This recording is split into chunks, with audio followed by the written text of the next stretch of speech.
नहीं, लेकिन बात यहीं तक नहीं रुकती है। इनके एक ट्वीट है 11 मई को 9:28 के सुबह का। वो कह रहे हैं, हिंदी में ट्रांसलेट करके बता रहा हूं, कि मुझे गर्व है भारत और पाकिस्तान दोनों का नाम ले रहे हैं, भारत और पाकिस्तान के पावरफुल लीडरशिप पे। भारत के साथ तुलना कर रहे हैं पाकिस्तान की, वो पाकिस्तान जिसके बारे में वो खुद एक ट्वीट कर चुके हैं 1 जनवरी 2018 को कि भारत यूएस ने बड़ी गलती कर दी 15 साल तक $33 बिलियन का एड दे करके पाकिस्तान को। उसी पाकिस्तान को एक बड़ा ही लीडरशिप बता रहे हैं, स्ट्रांग पावरफुल लीडरशिप। ये तो बड़ा ही दुखद है। एम्बेसडर वोरा, सर, उनको अब मेडिकल असेसमेंट करवाना पड़ेगा। डॉक्टर आरती टीकू सिंह करवाएंगी। हो सकता है कि उसको अल्जाइमर्स डिजीज हो, वो भूल गया हो कि मैंने उस वक्त क्या ट्वीट किया। अच्छा, तो हर आरती 24 टिक्कू घंटे सिंह में जी को आप ट्रंप की प्रवक्ता बनाना चाहते हैं? डॉक्टर बनाना चाहते। लक्ष्मण जी, मुझे यहाँ बोलने की इजाजत दीजिए। बिल्कुल, एक मिनट देखिए, एम्बेसडर वोरा बोल लेते हैं, फिर आपके पास आऊंगा। एम्बेसडर बोला बोलने देते हैं, फिर आपके पास। अच्छा, आप ही बोलिए। चलिए, आरती टिक्कू सिंह आप ही बोलिए। एम्बेसडर वोरा साहब ने आप ही को बोलने का मौका दिया पहले। देखिए, मैं तो मानती हूं कि जो प्रेसिडेंट ट्रंप ने जो ट्वीट किया है उसके आपने अलग मायने निकाले, मैंने अलग मायने निकाले, और मुझे लगता है बाकी दुनिया ने अलग मायने निकाले हैं। सबसे बड़ा तो हमको आपने क्या ये माने निकाला? समझना चाहिए। आपने क्या माने मैं बता निकाला? रही हूँ मैं बता रही हूँ एक तो ये कि साफ जाहिर है, हमारे प्रधानमंत्री जी ने जो कहा वो बिल्कुल सत्य है।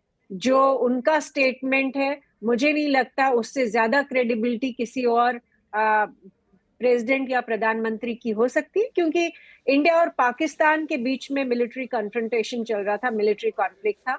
हमें जो चीजें मालूम है वो किसी और को नहीं मालूम हो सकती। तो इस मामले में प्राइम मिनिस्टर मोदी जी का वर्ड जो है वो फाइनल है। दूसरी बात, जो प्रेसिडेंट ट्रम्प की, एक तो एम्बेसडर वोहरा ने सही कहा कि प्रेसिडेंट ट्रम्प के बहुत ही एक मुसीबत में है। ये मुसीबत है कि उन्होंने कहा था कि वो यूक्रेन युद्ध रुकवाएंगे जैसे ही वो इलेक्ट होंगे। उन्होंने ये कहा था कि गाजा में जो हो रहा है वो रुकवाएंगे, और दोनों जगह वो अभी तक फेल है। अभी तक वो नहीं कर पाए हैं। दोनों मसले अभी सुलझे नहीं है। तीसरी बात, आप ये क्यों नहीं मानते हैं कि पाकिस्तान रो रो के प्रेसिडेंट ट्रंप के पास गया होगा, जब जो हमारी तरफ से स्टेटमेंट आए हैं, प्राइम मिनिस्टर की तरफ से स्टेटमेंट आए हैं, उससे ये साफ जाहिर है कि इंडिया ने जो स्ट्राइक्स की वो बहुत इफेक्टिव थी, और उसकी वजह से पाकिस्तान को बहुत नुकसान हुआ। और उसकी वजह से ये हो सकता है कि पाकिस्तान प्रेसिडेंट ट्रंप के पास रो रो के गए होंगे, और प्रेसिडेंट ट्रंप ने ये उनको आश्वासन दिया होगा कि वो कुछ करेंगे। और हो सकता है कि इस बात की वजह से वो उन्होंने प्राइम मिनिस्टर से बात की हो, लेकिन उसका मतलब ये नहीं है कि उन्होंने ये सीज फायर करवाया है।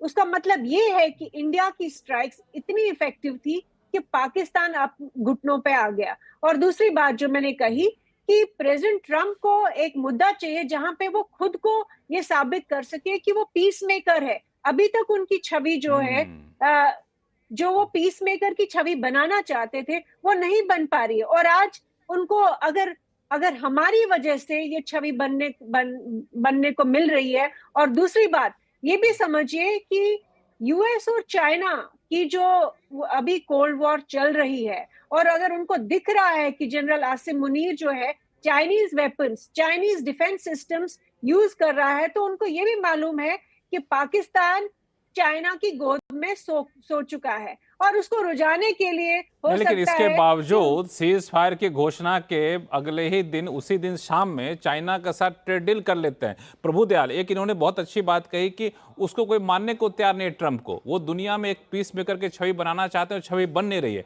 इसी कारण वो उतावला होकर के बीच बीच में बिन बुलाए मेहमान की तरह पेश आ रहे हैं। जी बिल्कुल। उन्होंने तो ये अपने कैंपेन में कहा था कि अगर वो प्रेसिडेंट होते हैं दोबारा तो वो पहले ही दिन अपने टर्म के रशिया यूक्रेन वॉर खत्म करा देंगे, इजराइल हमास वॉर खत्म करा देंगे। तो ऐसा तो कर नहीं पाए, जैसा आरती जी ने कहा। और अब क्योंकि भारत और पाकिस्तान के युद्ध में विराम हुआ, मैं ये नहीं कहूंगा पूरी तरह खत्म हो गया, क्योंकि हमने ये कहा है कि ये हमारा ऑपरेशन है, ये टेररिज्म के खिलाफ था, और अगर टेररिज्म फिर उत्पन्न होता है पाकिस्तान से, हमें अटैक होते हैं, तो हम फिर से कार्रवाई करेंगे। लेकिन कुछ युद्ध विराम तो है किसी तरह का। और अगर वो इसका सोच रहे हैं कि उनकी बात करने से हुआ है तो सोचने दीजिए भाई। जैसा वोरा साहब ने कहा, वो सेनाइल है, उनको कहीं कोई सक्सेस नहीं मिल रहा है। उन्होंने सब टैरिफ वगैरह लगाने की कोशिश की, फिर उस पर पॉज कर दिया, क्योंकि वो पहले कदम उठाते हैं फिर बाद में सोचते हैं। तो जैसे इंडिया पाकिस्तान की भी बात है, आपको याद होगा कि पहले उन्होंने कह दिया था हमें इसमें बीच में नहीं पड़ना, फिर जब उनको लगा कि इसमें फीस हो रही है तो वो जल्दी से अपना श्रेय लेने के लिए दौड़े हैं, और उन्होंने ये कहा है कि उनके करने से हुआ है। और अब ऐसा जाहिर करने की कोशिश की, खास तौर पे अमेरिका में जो लोग हैं उनको, कि प्रेसिडेंट ट्रंप ने इंडिया पाकिस्तान के बीच में पीस करा दिए। ये उनके वोट बैंक के लिए भी मैसेज है।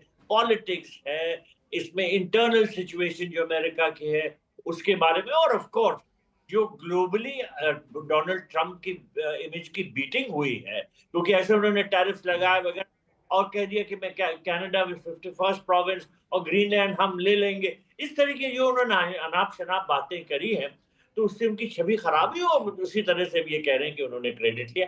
हमको उनकी बात को नजरअंदाज कर देना चाहिए। हमको उनकी बात को नजरअंदाज कर देना चाहिए।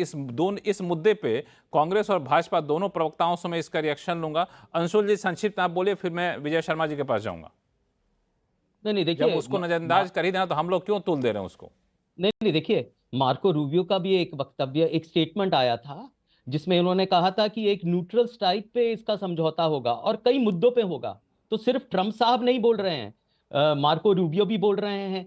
और फिर ये बहुत सारे सवाल खड़ा करता है। देखिए, ट्रंप साहब की शैली कैसी हो, उनका वक्तव्य कैसा हो, उनका तरीका कैसा हो, उनका अंदाज कैसा हो, वो अलग अलग अलग चर्चा है। इसमें कोई संदेह नहीं कि वो दुनिया के सबसे शक्तिशाली व्यक्ति हैं। वो अमेरिका के प्रेसिडेंट हैं, और जब वो कुछ कहते हैं तो दुनिया सुनती है। शक्तिशाली व्यक्ति नहीं है, शक्तिशाली देश के राष्ट्रपति हैं, ये कहे तो ज्यादा अच्छा होगा। तो वो हो, ठीक है, आपका कहने का तरीका दूसरा था, आपकी बात मान लेते हैं। लेकिन बात ये है कि पाकिस्तान हमेशा ये चाहता था कि किस तरह ये भारत और पाकिस्तान का जो संबंध है, इनके जो मतभेद हैं, ये इनका अंतर्राष्ट्रीयकरण कैसे हो। एक बार वो फिर दोबारा हो गया अंतर्राष्ट्रीयकरण कैसे हो। हाँ। विजय शर्मा जी, ये अंतर्राष्ट्रीयकरण होना तो अपने पे बड़ी बात है। नहीं देखिए, विजय शर्मा जी, एग्रीमेंट में लक्ष्मण जी देखिए, सुनिए, मैं बड़ी सरल भाषा में बताता हूँ आपको। मेरे प्रधानमंत्री, देश के प्रधानमंत्री, यशस्वी प्रधानमंत्री, मेरी सेना देश की सेना, और मैं गर्व से कहता हूँ वो कार्य हम कर पाए जो मेरे ख्याल से हम उम्मीद भी नहीं कर सकते थे। कि आज आप मुझे बताइए, हमने उनके 11 एयरफील्ड तबाह कर दिए, 9 आतंकी ठिकाने हमने उनके खत्म कर दिए। सिंधु जल समझौता जो हम 4-4 हमने उनके साथ युद्ध लड़े थे, तब हम उनके साथ खत्म नहीं कर पाए, आज हमने वो निलंबित कर दिया। आज हमारे प्रधानमंत्री, हमारी एमपी, हमारी सेना कह रही है कि हमारी बातचीत होगी, तो कहां होगी? पीओके के ऊपर होगी। कि पाक अधिकृत कश्मीर के ऊपर जो उन्होंने नाजायज कब्जा कर रखा है उसको वापस लेने की बात होगी। तो इसमें समझ में आ जाना चाहिए मेरे ख्याल से, इसमें जो ट्रंप साहब हैं या किसी और देश के भी कोई भी अन्य कोई राजनेता किसी तरह का क्रेडिट लेते हैं, तो ये उनके लिए भी एक मैसेज है, जवाब है। और हमारा जो लक्ष्य था, लक्ष्य हमने हासिल कर लिया, यही हमारा लक्ष्य था। और फिर बड़ी जिम्मेदारी के साथ सेना ने बता भी दिया। अभी तो ये हमने, और प्रधानमंत्री जी ने भी बताया कि किस तरह से हमने अभी इसको निलंबित किया है, और सेना का तो अभी कार्रवाई चल ही रही है। 3 आतंकवादी आज भी मारे गए हैं शोपियां में।